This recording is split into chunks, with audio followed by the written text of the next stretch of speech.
Peace and love, family. Welcome to another Truth to Power Talk with your sister, Dr. Maat. Thank you for joining another powerful discussion with another powerful guest. Tonight, I have with me Dr. Tdka Kilimanjaro. He's no stranger to this platform. In fact, he was just on the platform a few weeks back, I believe on June the 4th, Doc. You came on and you talked about effective organization, and we were promoting your book on organization. And so tonight on July the 4th, he is here with us to talk about the historical origins of July the 4th and its relevance to African people.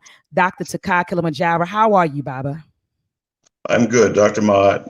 I'm glad also that you had me here. So thank you again for giving me the opportunity to discuss these things. And thank you. And look, guys, we are going to give out, I'm going to give away 5 copies of his book entitled, let me pull it up, because I've been bugging Yara for this book. And he told me that we were in the process of making revisions to it. So let me pull it up, family, so you can see what I see. So let me share my screen with you. Let me go here to my downloads folder. All right, family. So this is the book that's currently in revision. It's called Outline, United States Historical Development, 1492 to present.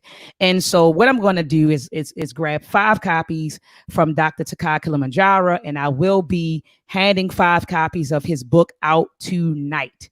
All right. But you had to do a few things. You know, we live in I believe in quid pro quo. So you're not getting these books for free. It's some things that you had to do in order to win the book. But tonight I will be handing out 5 copies of Dr. Tdka Kilimanjaro's book, Outlined, United States Historical Development, 1492 to present. Also, family, a lot of the information that Dr. Kilimanjaro is going to present to you tonight, you can find that in his book, Outline. And you can also find it in his book. Let me bring it up. It's called Box Squared. Let me show you a picture of it. Box Squared, United States Birth, Development, Decline, Regression Before the Leap, Passing Away, 1607 to present. Okay, notice this is the complete version. Okay, so I'm going to actually purchase 2 copies of this book, one for myself and one to give away tonight. And I believe, Doc, and you can correct me if I'm wrong, this book is about 1,000 pages of information, right? Yeah, 1,050. 1,050 pages. And so I am going to choose someone tonight, and I'm going to purchase this book and ship it to you. Okay, and also let me bring up his other book, Box Squared. Box Squared. Oh, it's the same one. No, that's not what I was looking for. The research method. It's the research. Mm-hmm. Oh, I think I downloaded the same one twice, Baba. But anyway, it's another version of the book. It's called Box Squared, and I'll get that together and download it and show you the cover of it. But it's called Box Squared. Let me pull that up. Research methodology. Yeah, I wanted to make sure people knew that we knew how we were doing this study. We want to make sure persons could do this type of study on their own also. Absolutely. And I'm pulling it up right now, Bobby. It looks like I downloaded the same book twice. And so, okay, so I'm getting ready to download this one so I could show them the cover. All right. So here we go, family. This is the cover. Box Squared. Okay, so it's the same title, U.S. Birth, Development, Maturation, Decline, Regression Before the Leap, 1607 to present. But this is the research methodology book expanded. So as Dr. Kilimanjaro just stated, if you're wondering how they came up with this information, this book outlines their research methodology. And for those who know who I am, you know that I'm big on research methodology.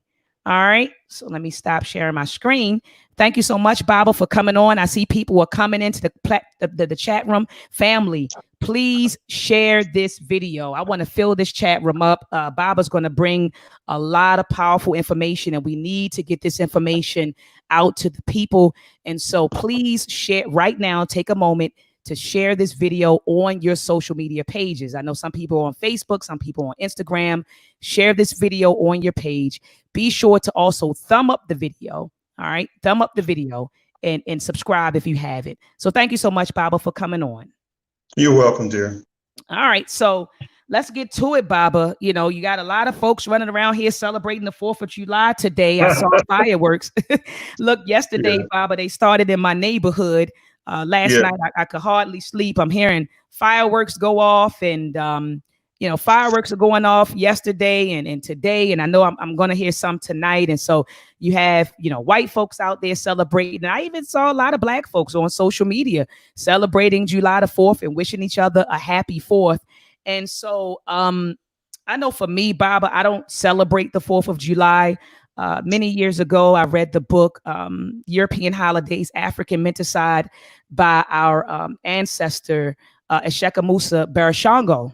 And so, you know, he made me view, because of him, you know, when these holidays come around, I can't help but to think about the information that he, you know, that he provided in his book when he talked about the 4th. And so, and as a matter of fact, that was the first time I heard Frederick Douglass' speech, you know, well, not his speech. I think it was the first line in his speech when he said, you know, what is the 4th of July to the American slave? And so that was the first time I heard it in Baba's book. And so I don't celebrate the 4th of July. My family, we don't celebrate the 4th of July, but there are a lot of African people, you know, in America who do celebrate the 4th of July. They don't really understand the historical origins of the 4th and its relevance to African people.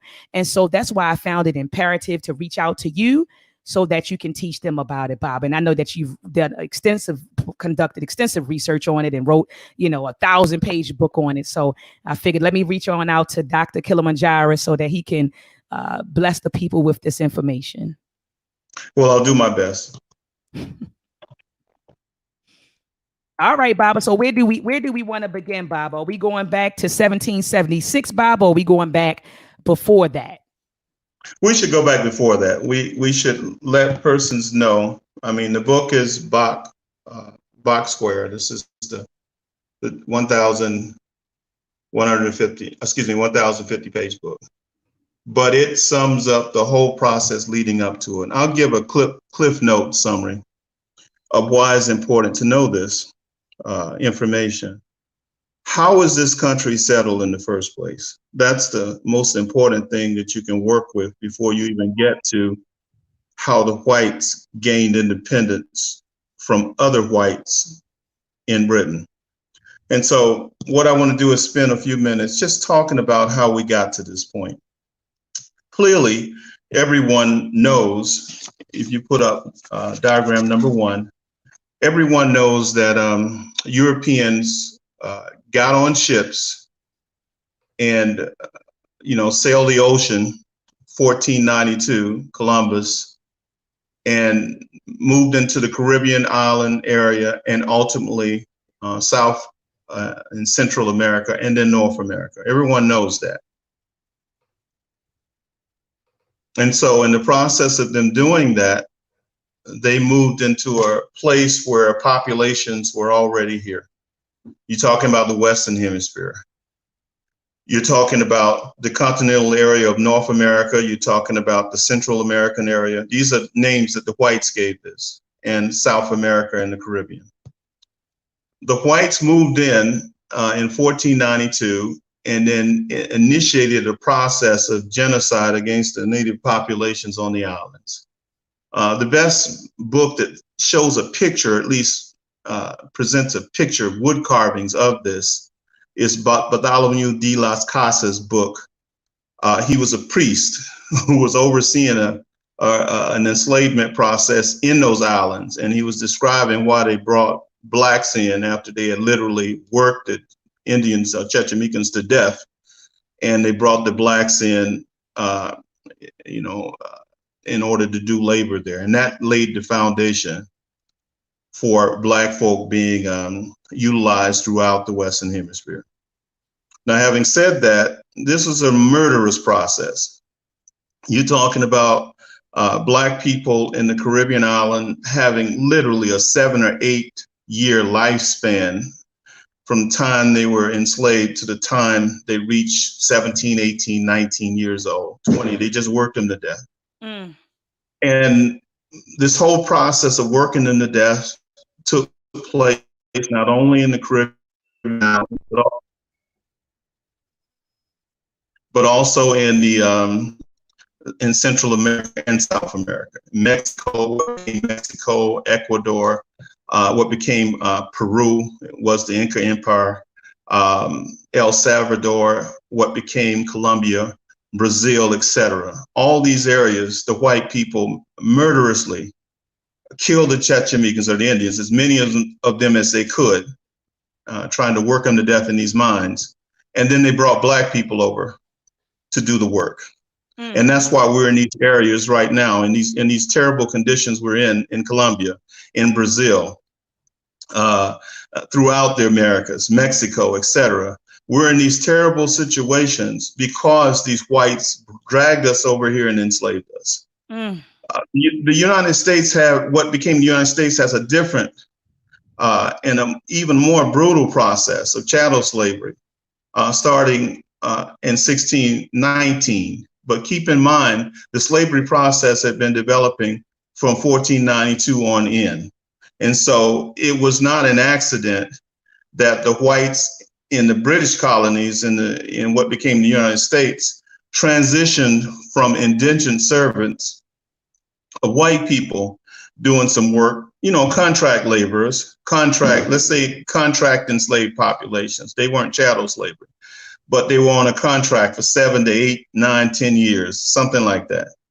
And it was not an accident, however, that they began the process of in shipping black folk in 1619. They say it was an accident, but they ended up in the country and being put to work later on, harvesting tobacco.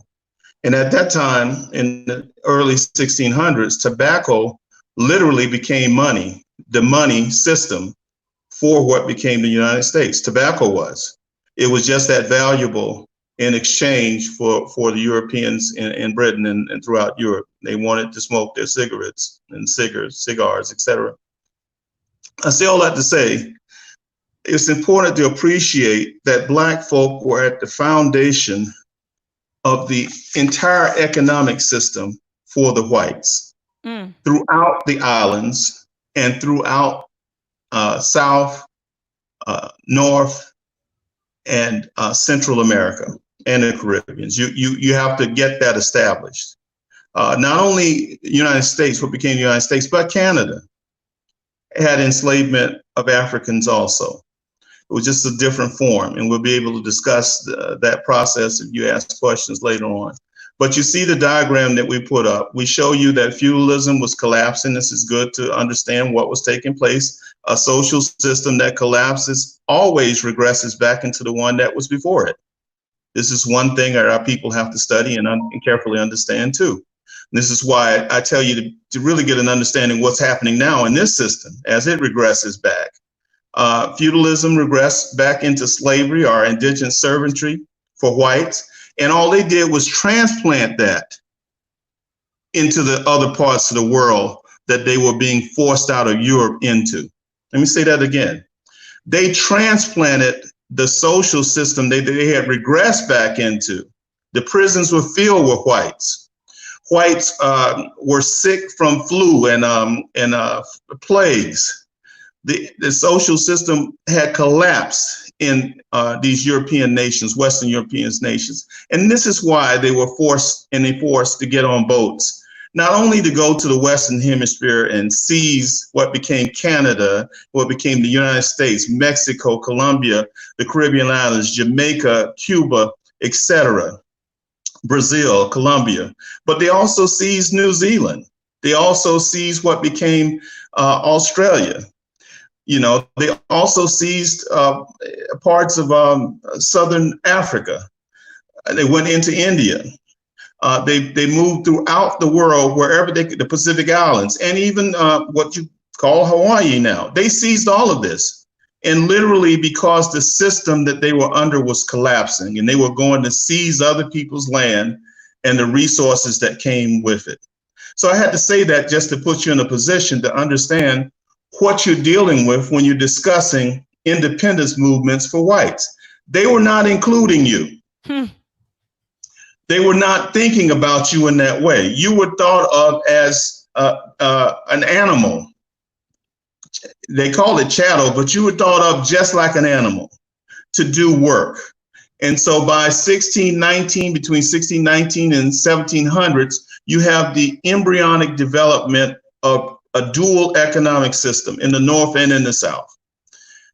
Slavery was the engine to both. You see, they didn't have wage systems in place. They were bartering resources for wage workers. But at some point, they began to transition that into paper money and using gold and silver in exchange for labor for the whites. The blacks were not paid anything, so they were not even a home market, but they were the foundation of the materials that went into the white factories where the white people work. I gave you a good example of it, and I want to skip forward to slide number 4. If you can get us there, I can give you a picture of what I mean. It's got a list table of cotton production in Lowell, U.S. slave property. Yeah, good. You can see, I don't know if persons can see the years 1834, but I want to use this. You could have used this earlier if you wanted to in the 1700s, and you would have seen that in Britain, you have textile mills that had barely 5,000 workers in 1834, but we had 2.7 million blacks producing the cotton that went to these workers. White people turning that into some clothing or something, the textile workers. You see by 1858, which is only basically 24 years later, that population of blacks being enslaved had doubled to almost 5 million, 4.7 million enslaved Africans. What were they doing? What they were doing was producing the whole basis for white people having cotton clothing and other cotton products that were globally being transferred around the world. 80% of the cotton produced in the South was exported to Europe and Britain. And so this is what I wanted to at least establish for you to see how important our labor was. Also go to the next slide, which is the number 5, which is the color one with the tobacco and cotton. I want to show you that. It's a bar chart. This is just showing you the condition we were in at the end of the 1700s, whereby the cotton and the tobacco being produced on a global scale, the African Americans were at the heart of it. And so I want to explain something to you when we begin to talk about 4th of July. The slave system, the economy, was so important in driving capitalism, or at least what became capitalism, that you could not interfere with it, because the very shipping industry, the shipping businesses, I'll give you an example, in Massachusetts, in Rhode Island, the whole of their shipbuilding industries were tied directly to building ships, sailing ships to Africa, picking up Africans and bringing them back to the United States. So you couldn't mess with that, because Massachusetts and Rhode Island, even though they stopped having enslavement on their soil, they were in the enslavement business. Don't let people trick you on that one. They were in that business, building the ships, sailing the ships, picking up the Africans and bringing them back to port in the what became the United States. Give you another example. You can't interfere with the shipping business because you would interfere with the universities. The universities were set up, all of them, Harvard, Yale, Princeton, all of them, aside from the church part of it, to do astronomy, to do work with respect to how to guide the ships back and forth in these treacherous waters in order to enslaved Africans, to pick up anyone and be safe, as close to safe as they could be. The astrolabe, the compass, refining those things. The universities were set up to do that. The universities were set up around building the insurance businesses. The statistics that were set in place that allowed them to understand what the risks were, the probability of risk were for insurance. The whole insurance system for the whites was based on slavery. If slavery was not in place, they would not have been able to even emerge an insurance industry. And so you just got the shipbuilding industry, you've got the university system, you've now got the insurance industry. The steel and metal industry was founded on the metal and materials being made to make shackles and chains and structures that caged the blacks in bringing them over here. And so that very steel system, only making ships and all, was based on that.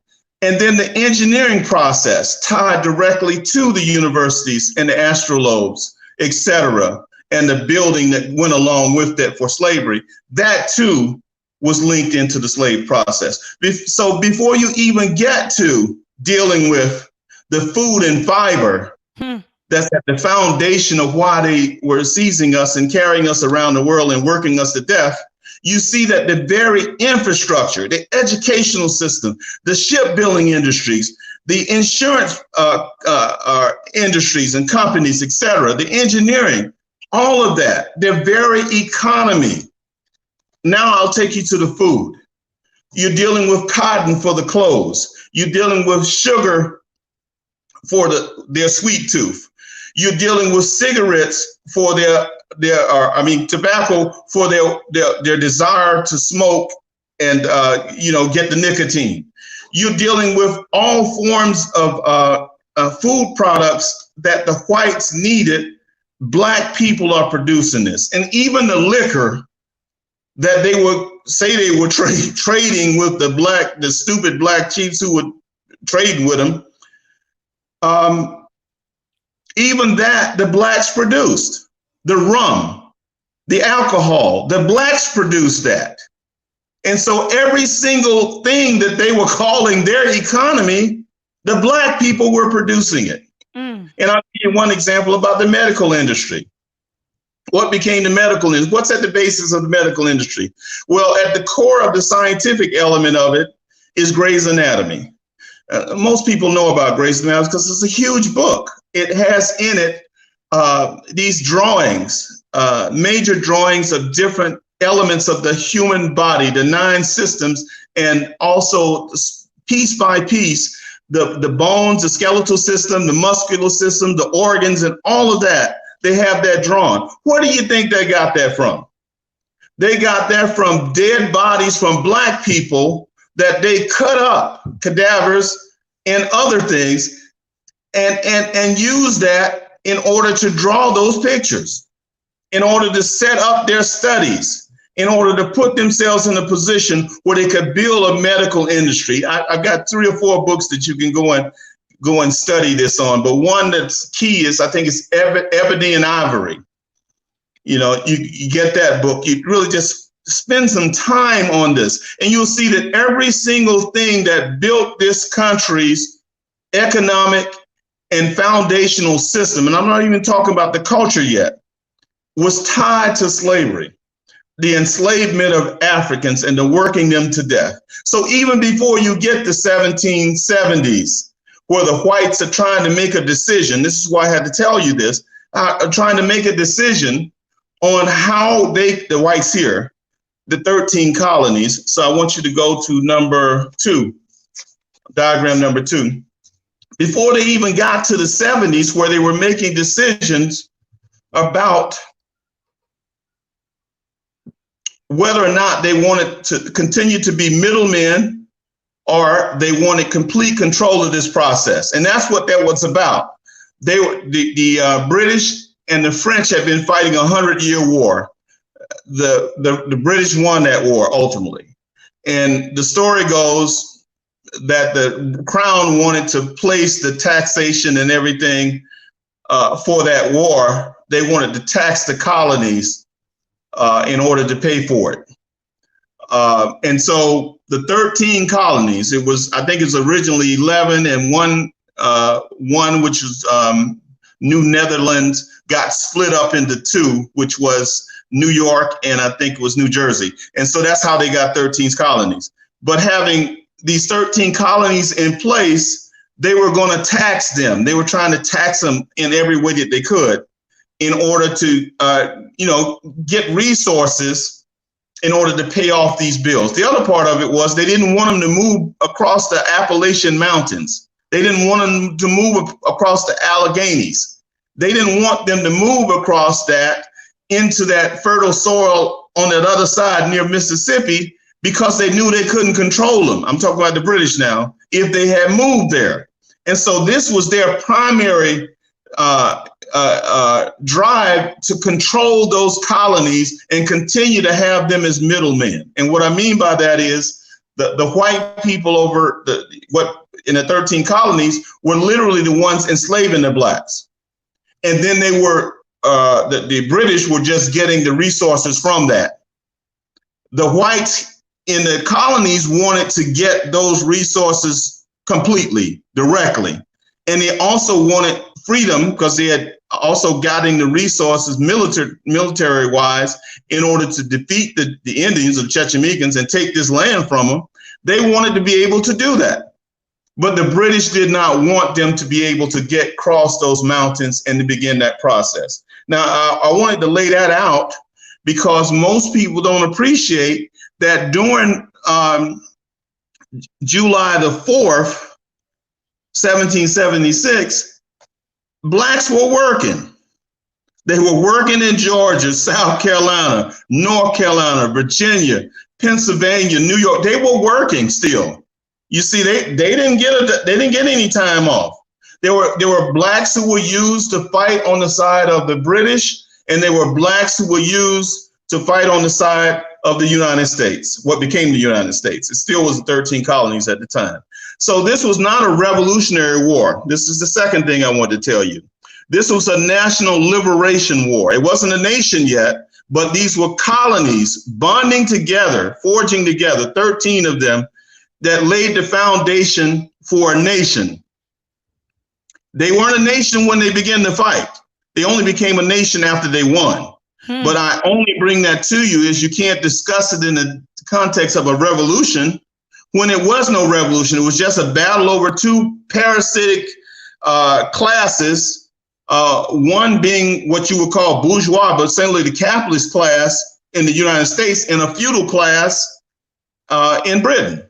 And they defeated the British with help of the Spanish and the French with the resources that they gave them, because remember, Britain had been fighting France for 100 years and it had literally defeated the Spanish at the Spanish Armada had defeated them. And so again, the United States went behind doors and got help in that regard. But I'll tell you more about that part of it when we get to it. But I wanted to close this part of it so people can visually see that you got all of this land on the coastal regions that black people were still working.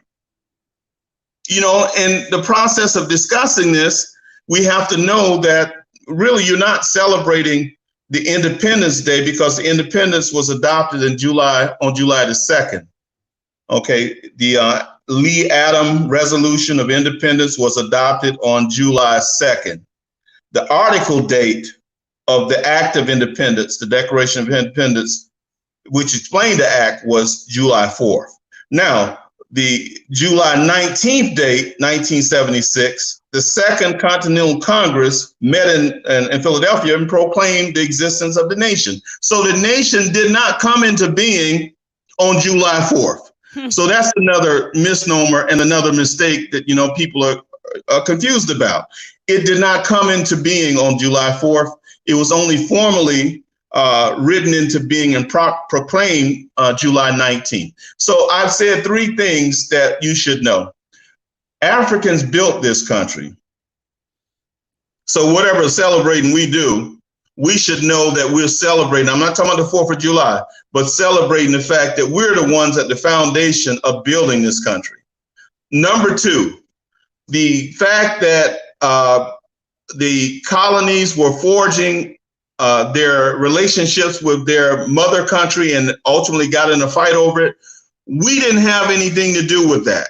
And so what happens is we get dragged into, this is the second point, dragged into fights we have nothing to do with. Remember Vietnam, remember North Korea, remember Germany, World War II.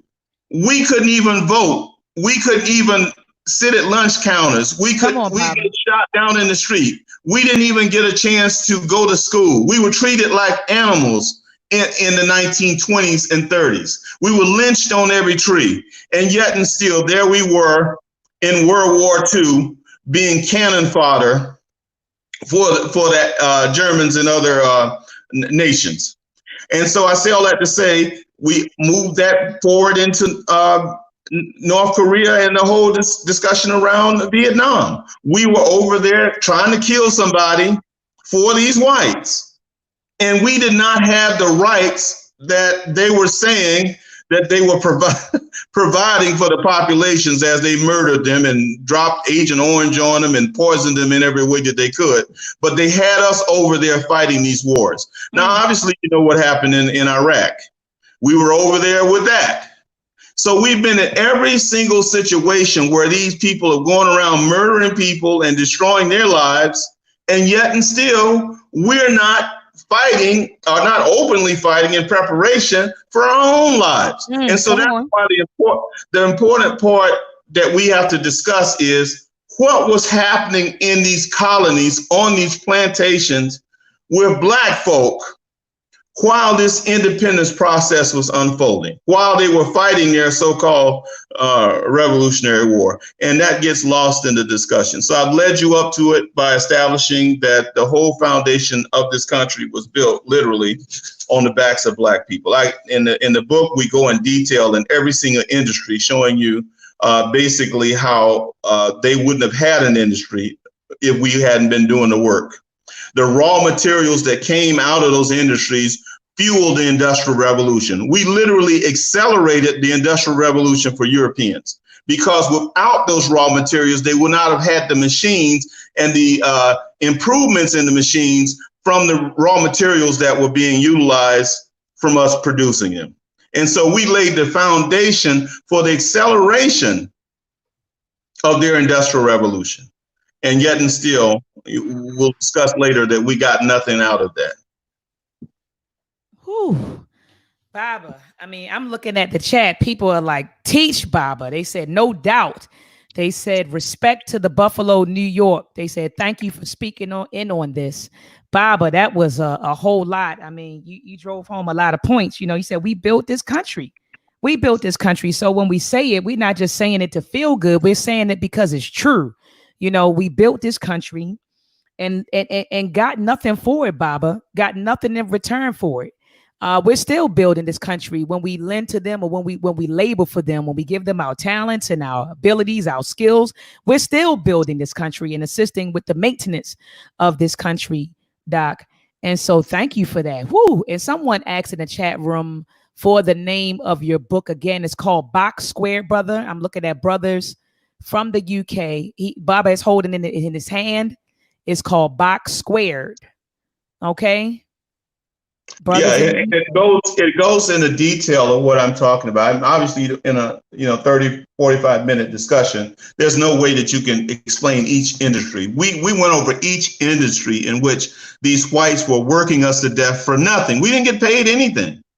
So we went over each industry and then saw how the process unfolded, almost like a cell developing into a child at some point, meaning cell, embryo, fetus, up to the point that the child is born. We showed the society developing, and we showed what forced it to develop, which was us. We were the engine of it. Before we started producing the tobacco as a cash crop for them, they were eating each other. Go and study Smithsonian's report about Jamestown and the cannibalism. Go study that. They were eating each other.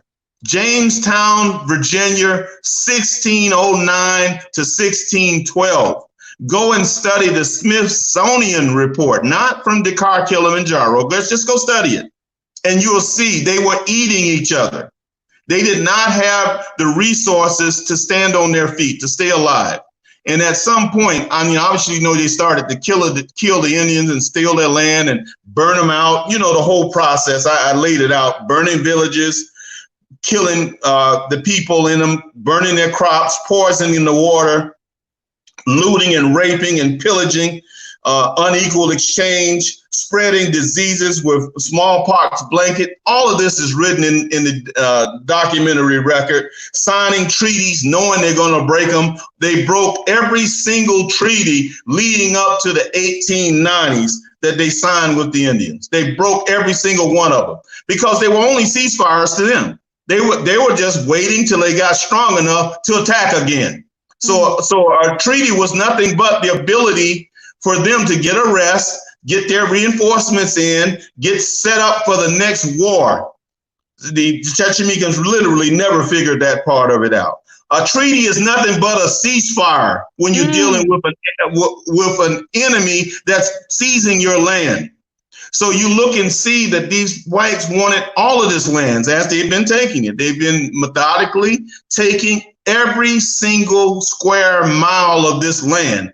And every treaty was laid in place for them to buy time for the activity that was necessary in order that they took this land. So we have to be a little bit smarter in our understanding of how cells grow. The cellular development of this country was 1607 with 105 whites that settled. They literally starved to death until the tobacco became their cash crop. Go and study that process. And as soon as tobacco became their cash crop with Black people producing that, Virginia became the richest colony in what became the United States. And who became the richest enslaver? George Washington. George Washington was the richest enslaver in this country. He had the most enslaved Blacks than anyone else. Go study that. And so I say all that to say that you begin to understand that the core of their building this country, so you see them talking and you don't know that every single industry of significance, Black people were at the foundation producing the commodity that they sold on a world scale, literally through Europe, and then Europe manufactured something out of it and sold it elsewhere. The Black people were producing it. Now, again, I could spend some time on what the Blacks did in this process in Africa. It's criminal that we were a part of this. Now, people try to excuse themselves from this, but you can't be tied to something for almost 400 years and make an excuse about it. When I was in West Africa in two countries, I won't name them, but I saw the forts. I saw the forts built there with the blessing of the chiefs. I saw all these forts lining Africa, over 125 forts. Baba, I was there just last year. I took my son to Ghana, and we went to the Cape Coast Castle and also the Elmina Castle. And like you said, Baba, what you're saying is 100% correct. They had the blessing of the chiefs. They were in cahoots. They were in cahoots. And stupidity knows no level. We were about as dumb as you can be. Because the core of value of labor is at the center of all civilizations. How do you think China came from behind so quickly? Not only they organized this huge labor force, 1.7 billion people, but it's organized precisely in a scientific way. And that is why they're coming from behind, and they'll be in control for 30 or 40 more years because they have a momentum. The United States doesn't have 370 million people. When you have a momentum of that many people organized around a scientific infrastructure, you're going to be able to build anywhere. That's why they can go to Africa and build with engineers. They can go to Brazil, which they've been doing. They can go to other parts of India. They can go anywhere they need to go and build something because they've already built up the necessary scientific and technological infrastructure for education that allows them to produce these people. So I say all that to say, we were dumb as could be to be shipping our people out of Africa on these boats in exchange for liquor and beads and cowrie shells and all kinds of other color cloth, all kind of other stupid stuff we were doing. And we did it for almost 400 years. 400 years. And you get nothing out of it. The white people had complete control of the manufacturing, and they still do. I saw some Negroes arguing over China being there. Why do you think they're there? The Europeans were not going to build infrastructure for your country. They only built those railroads to ship stuff out of there. They only would help with the airports if they could get something out of it. They would not even build any electrical systems for you. You go to West Africa and the lights are cutting off and on all day. These are major cities. The infrastructure is not there because the whites were just clearly there to parasite off those populations. And again, I say we have got to study better and get ourselves in the position so we recognize when we're winning. We win when we learn how to do the things that the populations that are most advanced are doing. And the only way we're going to learn that is to get involved with them who are doing this work.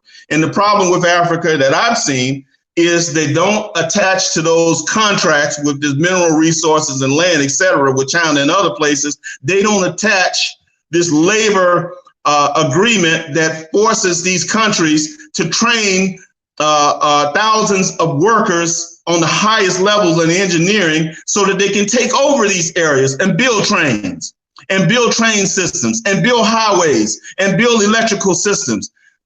They end up having the population come in and build this stuff and don't learn it. You see, that's our problem. We're not learning how to do things as efficiently as other people who did this did. The Chinese learned how to do it by reverse engineering whatever the whites brought. They let them bring stuff to the coast, and they got in those factories and went in there looking and acting like they were just common workers. And these were PhDs going in those factories, learning how the factory was set up, learning how the automation system was organized, learning what they needed to do and what materials they needed to buy from other Asian nations in order to build the same thing inland. And that's how they caught up. We have not put our heads to this kind of work. And so I say all that to say 4th of July is important, because we need to recognize that we were at the center of this country's economic system. If I had time for the cultural system, I'd explain that too. But the point of the economic system is the most important thing. Even the political decisions that they made were tied directly to Black people and slavery. The legal decisions that they made, the whole discussion around independence, they fought over this, but it was very clear that they were not going to end slavery because somebody still had to pick the cotton. They hadn't put the technology in place to do that for another 150 years. So the changes in this country are tied directly to the labor of Blacks. And whenever the whites were phasing out a level of labor, that is when a law changed. Let me give the example of it. They were phasing out Black folk working picking cotton in the 1930s and 40s. They had a cotton picker that in 1934, they were utilizing it in Mississippi, and they began to replicate that cotton picker throughout the South. That is what forced the Blacks off that land into a great migration. They didn't just start going north. They didn't just start going into the cities on their own. They were forced off of that land because they were no longer needed to pick the cotton and later on the tobacco and all the other things. So we have to follow the technology because we can then see what the whites will do. Most of us don't recognize that because we're thinking it's a personality thing. You notice I have not mentioned any personalities because they're not important. As a scientist, you're looking for regularity. You're looking for laws. You're looking for things under specific conditions that happen every time. You're not looking for a personality to come in and say, oh, he did this or that person drove this or this. No, that's speculative thinking.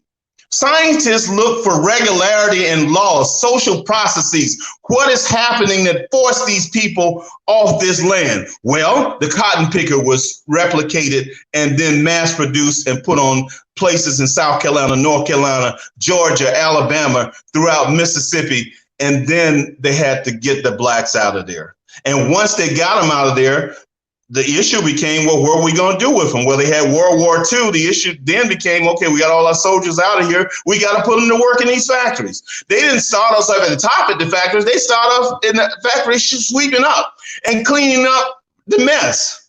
And we graduated up into higher positions until, as you know, the computer automated machine production in the 90s began to force all the workers out of that. And so blacks lost those jobs. You begin to see what's happening. Now we're in these service jobs, piecing together 2 or 3 jobs sometimes, and our families are falling apart because we're having to do this in order to pay bills. So I say all this to say, we've got to get out of taking shortcuts. That's why we wrote these 1,000-page books, because we then carry out a study of every single element of the process. That is why it's important to know what's happening, not only at the economic foundation, but also at the superstructural level. And I'm talking about the institutions that grow out of the economy. I'm talking about healthcare, which is being mechanized, but it's still based on profits, which means if you don't have a job, you ain't gonna have no insurance. Why do you think Trump and all of those Nazi whites don't want the Obama stuff, which is really, Obama stuff doesn't deal with about 20% of what we need, but yet and still they don't even want that because they don't want to spend any resources taking care of people that they know that they don't want to use ever again. Same thing with the schools. Why do you think they created charter schools? Because they wanted to close public schools. Public schools were permanent schools, like permanent. Charter schools can be closed the next year. So they wanted to be able to shut these schools down, which they've been doing. And you know where they've been shutting them. Almost 97% of the schools that have been shut down in this country, elementary to junior high and high school, have been black and brown populations. Not whites, black and brown populations. Out in the streets, you know where those kids are going to end up. And in the same time that they're shutting these schools down, they're building prisons and have been building prisons. And those prisons are not for white people. So I say all that to say that we have got to get better. And that's why we did write the book, Research Methods, Box Square Research Methods. We've got to get better at being able to, as a scientist, study processes that don't worry about a personality. See, people are nothing but personifications of their place in production history. I pretty much know how a capitalist is going to deal with something. I pretty much know how a middle class person is going to deal with it. They're wishy-washy. They're on one side today and on the other side tomorrow. I know what's happening with the black working class, which is 85% of our population. We're listening to the black middle class. And the middle class is trying to get paid. They don't have your best interest in mind. And so I say all that to say the working class, this is why we develop our press, the working class black has to have its own instrument of communication and information, because these two classes over it don't reflect its interests. The same thing with race. Whites don't reflect black folks' interests. The same thing with culture. European culture, Asian culture doesn't reflect the interests of Africans. And any of these black folk who are defending those cultures against Africans, they're on their side. Remember that. They're on their side. And so when you see these Negroes arguing, those black people in Kemet, those black brown skins, those not black people, those are white people painting themselves. No, those black people are defending the interests of the Nazi whites and Arabs who stole that civilization, seized the things from it, the intellectual contraband, and built their civilizations out of it. And now they're trying to cover it up. And so when you see these Negroes running around here talking that way, you pretty much know who interests they're serving. The same thing with economics. Keep in mind a class rules. Throughout this process, we're discussing about 1776 and the Declaration of Independence, etc. There was a class sitting in there, a capitalist class, a ruling class of slave owners that were making all these decisions. When the war for the Civil War ended, who was at the table? Were any blacks at that table? No. Were any working class black whites at the table? No, these were ruling class whites and their generals sitting, deciding at the Civil War who was going to get what. And you obviously would have expected what happened. Literally, the Reconstruction ended very quickly. 7 years later, these Nazis were out on the street again attacking us because the ruling class has an interest that is diametrically in opposition to a working class. I try to work that out in your mind, but especially if you're black and you're working class, you're in trouble because the white working class is not with us.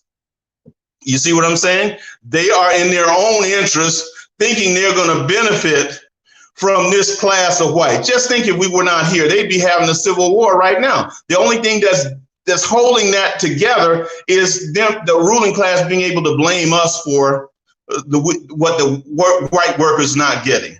So I say all that to say our understanding of the science of society has to be expanded from race. Most people have only a race ideology. It has to be expanded from culture. Most black folk running around with just culture and it's mystical culture in my view, have no understanding of class. You got to understand class in order to understand the interests of the population that's in charge and the one that's administering for that class. Let me say that again. There's a ruling class and it has an administrative population, which is its middle class, upper middle class mainly. That's what's in Congress. You just happen to have a ruling class president, okay? But that president reflects the interests of the ruling class capitalists, and they need that kind of person in this moment in history in order to run their country. And so they have this Congress that they set up, that they created. I mean, if we had another meeting, we would be able to discuss in detail how they set up their basis for their government and how one class set it up. And how they choose the people who are going to run that government and how they set it up in such a way that it benefits the ruling class always. You see how they were giving out trillions of dollars to the banks? Trillions. And they're talking about they're going to cut us off for the little $1,200 they gave us, like that's going to pay rent for 1 month or the house note for 1 month. They gave folk $1,200. And they gave the banks access to trillions of dollars a day, not a week, a day. This was in March and in April. I remember it. I was sitting there looking. They kind of sneaked it past us in the New York Times and in the Wall Street Journal saying that these banks have access to trillions of dollars a day, not billions of dollars a day, but trillions of dollars a day. And so, again, they can do this because they are the class that rules. And so if I can end this part of the discussion, I'll say this.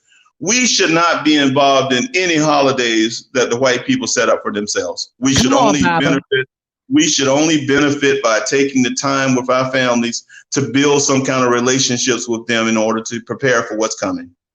We should not be around here celebrating with no flag, running around talking about we are Americans and all this other stuff. The American part of it can be taken away from us with 2/3 congressional vote. Remember those 13th, 14th, and 15th amendments? Yes. Well, your citizenship can be taken from you. Yes, just work that out. That's an amendment. So any amendment, 2/3 vote, they can take that from you. 13th, 14th, 15th amendment, the right to vote, they can even take that from you. So I say all this to say, we have to slow down and appreciate that we were on July 4th, which really, it was July 2nd, but July 4th, we were working. And we worked from sun up to sundown. The average amount of time we worked at these jobs enslaved was 14 to 17 hours a day. Sun up to sundown. We never got a day off. And when it was time for us to die, they just threw us in a hole. They had others enslaved, dig a hole somewhere and throw you in there. That's how you pass. Some of them, slave owners just threw them in the river. Just took them out there and threw them in the river and let them float down the river. This is how they treated us. And so I say all that to say, we have no business on our knees walking around with flags or any of that stuff. We are in this country. We should be professional in our activity and developing ourselves and our families while we're here, but we should not be celebrating any holidays that the white people set up. And that's just an understanding of what they did to us. And see, I'm not asking for apologies from these people. There's no need to ask for no apology. These people owe us $87 trillion. And what I did was calculate that process in Bach. That's my background in statistics. I methodically went over how many people were enslaved, and it wasn't 5.6 million. You know, they think we're stupid. They got black folk running around into my, yeah, we saw the census in 1860, and it was 4.8 million blacks that were enslaved. You got to be the dumbest person on the planet not to recognize just a 20-year cohort. You see how many black people died 30 years earlier were alive, 60 years earlier were alive, 120 years earlier were alive. You have to add them in there too. So you have these Negroes on Capitol Hill. I saw them on Capitol Hill, you know, discussing reparations. And it's about as dumb as you can be, sitting around talking about $4.6 million during the 4.7 million during the 1980 census. What was it in the 1940 census? Excuse me, 1860 census. What was it in the 1840 census or the 1740 census or the 1620 census? You got to add all those people in there. You probably need to do incremental studies on every 10 years how many people were alive, because as you know, our death rate was very high. The mortality rate was extremely high. They were working us to death. We didn't live past 27 years once we got in that field.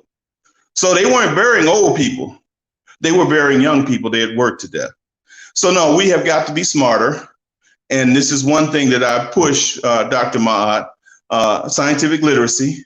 It's very important to me for Black people to get in school and wherever they learn it. If they in a university, learn under somebody who done been through the process. You don't have to go to school and pay that money if you got somebody who knows the process and will take you through it. But get under somebody who's been through the process. You can't build a rocket to go to Mars if you have not under someone who's already built it. You're not going to up and learn how to build it on your own. You got to go through people who've already paved that way. And this has been our problem. We've, too much ego that lends itself to us not getting much work done. So I end that and say, we got to be smarter. We got to be more detailed in our work. We got to spend more time studying the things of substance that matter. I actually showed all of you all using examples that we built this country. Every single major industry, we built it. I could even explain how we built the financial basis for this country. I mean, they wouldn't even have the whole discussion of gold and silver. Who you think was digging that up? The Blacks were digging it up in South America and Central America. When these white people around there trading with each other, the Brazilians and the Colombians and around there buying stuff, the French and the British, who you think was digging the gold and silver up? It wasn't white people. When Spain was buying something, when France was purchasing something, who you think dug up the silver and gold? Black people dug up the silver and gold. And so I say all that to say the very financial structure for these whites, African Americans or Africans in the Americas, produced it. Every single thing that was tied to their development, we produced it. So they owe us $87 trillion. And I obviously don't expect them to pay it, but we'll put ourselves in a position that we'll get that in place for ourselves when we get out of here. So thank you again for giving me the opportunity to present an element of a 1,050-page book. But if people had an opportunity, they probably should get to the methods part of the book first so they can see how to study it themselves. We're not studying personalities. We don't concern ourselves with that. We're scientists. We concern ourselves with regularity, laws, conditions under which something happens the same way every time. That's law. That's science. It's not based on the fickle views of a personality. These white folk are going to make these kinds of decisions every single time under certain circumstances. You just need to know what the circumstances are. And this is what we've been trying to teach. You got to know the circumstances, not the personality. You will know what they're going to do in these circumstances because they've done it before.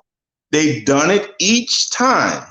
Just like I told you about the treaties. They're going to break those treaties because treaties for them are nothing but ceasefires, so they can prepare in order to win the next battle or war. That's how they do a treaty. And if you're thinking it's something more than that, you're not very bright. The same thing with not understanding when you go into front of somebody talking about reparations. They're laughing at you when you're sitting up in front of them with a census for one 10-year block, and you've been here 365 years. You got to be really dumb to be sitting in front of somebody and not. I mean, our PhDs. Did I just say our PhDs? Sitting in front of white folk talking to Congress with a 10-year window of a census, not recognizing we were here since 16. Well, obviously we were here before the whites got here, but the point of the matter is when they dragged us here in 1619, so from 1619 to 1860, you got to add all that in there. The people who not only were enslaved and brought here, but the ones who lived and died. Do you know when they say they stopped shipping us over here, that they had breeding farms throughout Virginia and Maryland? Did you know that? Kentucky and Tennessee, these were breeding farms. Any of the states that had a mountainous area, it was attached to the state, just like West South Carolina, West North Carolina. These are mountainous states because, Appalachian, Allegheny Mountains roll through them. Virginia, remember Virginia, West Virginia? Well, at one time, there was no West Virginia. It split in half, remember? Because West Virginia is a mountainous area. They could not have slavery in those mountains. So they split in half. They didn't want to pay the taxes to maintain the roads for the rich planters in the other part of Virginia. I say all that to say that these were breeding states. These white folk were breeding millions of black people to be enslaved. And when they finished that, they would march them when they got old enough, 5, 6, 7, 8, 9, 10 years old, they would march them across the Mississippi over into that area to work in those cotton fields, Alabama. They would march them from Mississippi. It's in the book. They would march them from Virginia, march them from Maryland, march them from Tennessee, march them from Kentucky, all the way into Mississippi, Alabama area to pick cotton, sugarcane, Louisiana, etc. Go and study it. It's not only in our book, it's in numerous books that have been shown up. This is the level that they reduced us to. So you need to be, again, studying regularity, scientific regularity, not personalities, because whenever the population is in a certain situation, this is what they're going to do.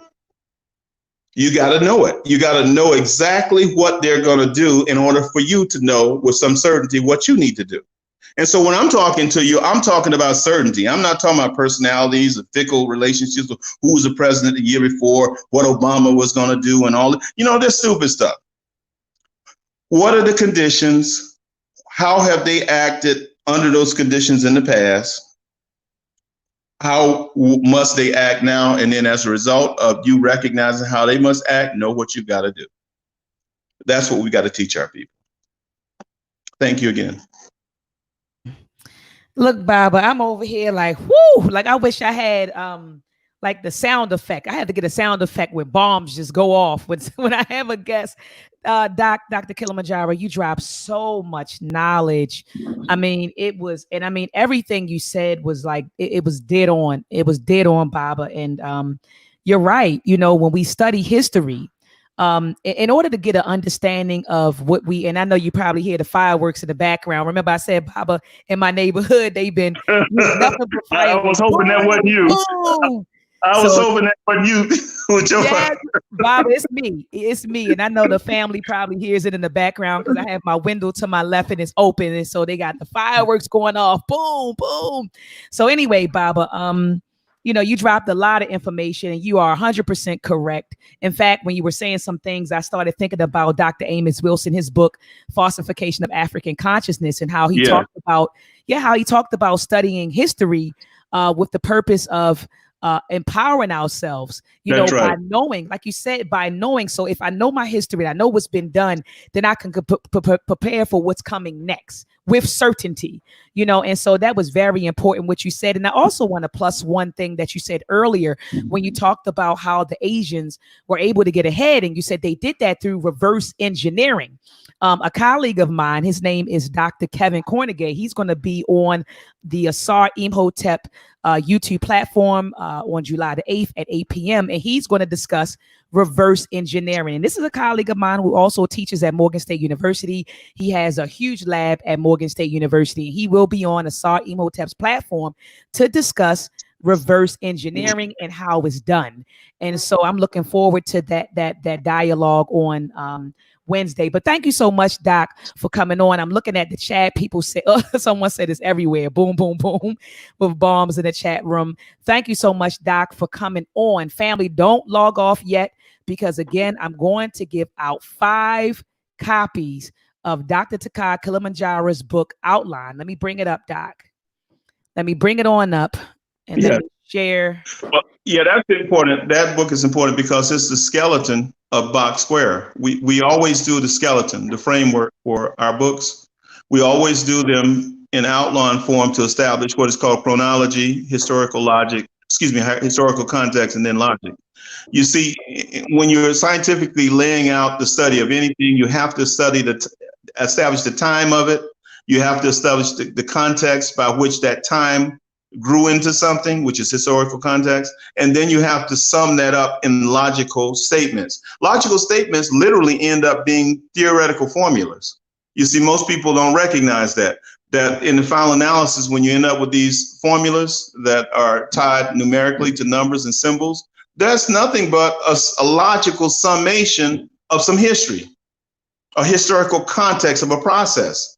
That process had to start at a certain time. So Bach itself, this big book, the skeleton for it was the outline book. We had to get that right first in order to put the meat on the bones. And then the operationalize, most people don't recognize this too. See, you can't just put meat on a 30-year-old body and say, I studied the whole thing. The body was born at one time. The body reached 10 years old. It reached 20 years old. It reached 30, 40, 50, 60 years old. It reaches a point where it gets old and it's going to die. You see, so that's how you got to study things. You can't study things with a snapshot. Most of our studies that I see Black folk doing, they got a snapshot and they go around thinking they have studied the whole thing. No, you studied that moment. So if you give a survey of somebody for one day, the other 363 days, you don't know what they're thinking. So you got to follow the process from beginning to end. And that's what we do. That's why our books are so exhaustive and so detailed. So yes, the outline book is the basis for Bach. It established the skeletal foundation for Bach. And we put the meat on the bones and then begin to bring it to life. So not only put muscle on it, organs in it, and then bring that body to life moving. That's what we do in Box Square. I wanted to mute my mic, Baba.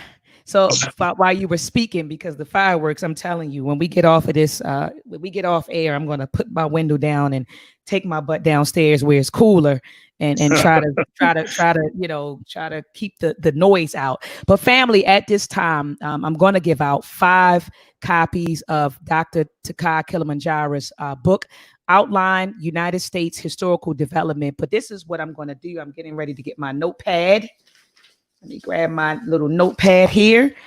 And you know, I'm a quid pro quo sort of woman. And so this is what you need to do. And I have my notes right here. Share the video and tag me on Facebook. Okay, you can either tag the name Dr. Maat, or you can tag the name Deanna Bailey. Okay, so share the video on your Facebook page and tag me in it. Also, come on over to YouTube, thumb up the video. If you have not subscribed to my channel, subscribe to my channel and hit the notification bell. Also, like my Facebook page, Dr. Maat. When you have completed these things, I want you to type done in the comments section. So I'm going to go through this one more time, family. The first thing I need you to do is share this video on your social media pages, preferably Facebook. Tag me in it. If you're on Instagram, you can tag Ed Enemy Productions on Instagram. But if you are on Facebook, you can tag me under Deanna. I look people tagging me already. So you could tag me, Dr. Maat, or you can tag me. You can tag Deanna Bailey. Okay, so share the video and tag me.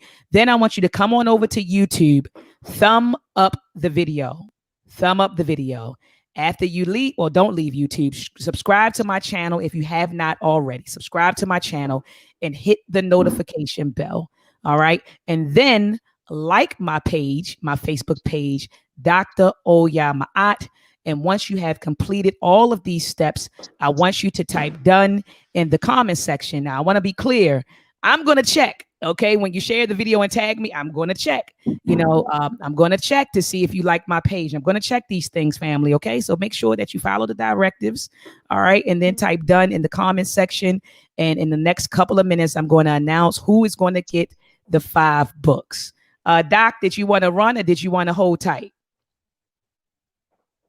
Well, I'll hold tight for a few minutes for you. If there's some questions, I'll answer. I'll give you about 5 minutes. Okay, yeah. Doc. And another thing, family, I'm going to hand out. Let me pull this up. I'm going to give out 1 copy because this is a big book and it's a very expensive book. I'm going to give out 1 copy of. I'm giving you yours for free. You get yours free. Oh, thank you, Baba.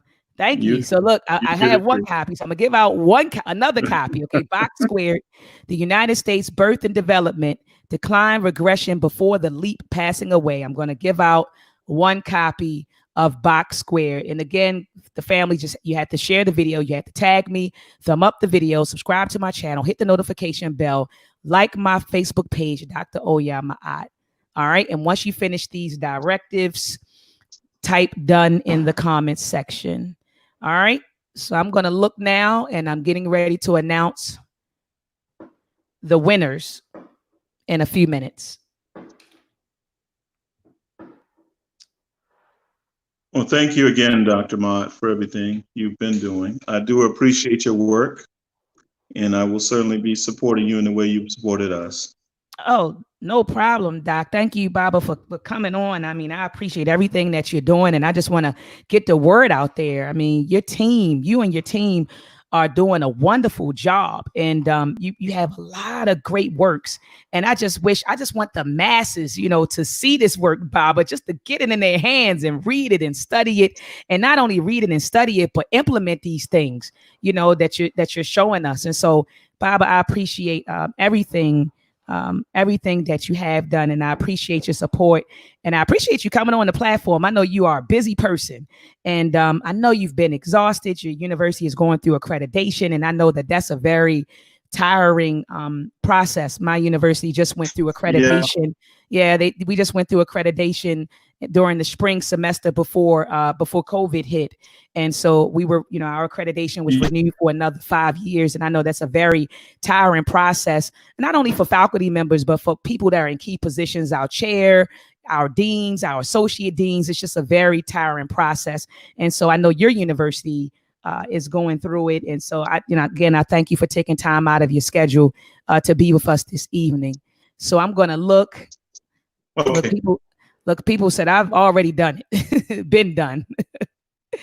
I actually did it, done. Well, I love you, and I appreciate you. I'm going to get you a nap, power nap. I love you too, Baba. Get back to work. I love you and too, thank Baba. you again, dear. You all take care. Will do, Baba. Baba said, I'm out of here. He said, I'm out of here. I love you so much, Baba.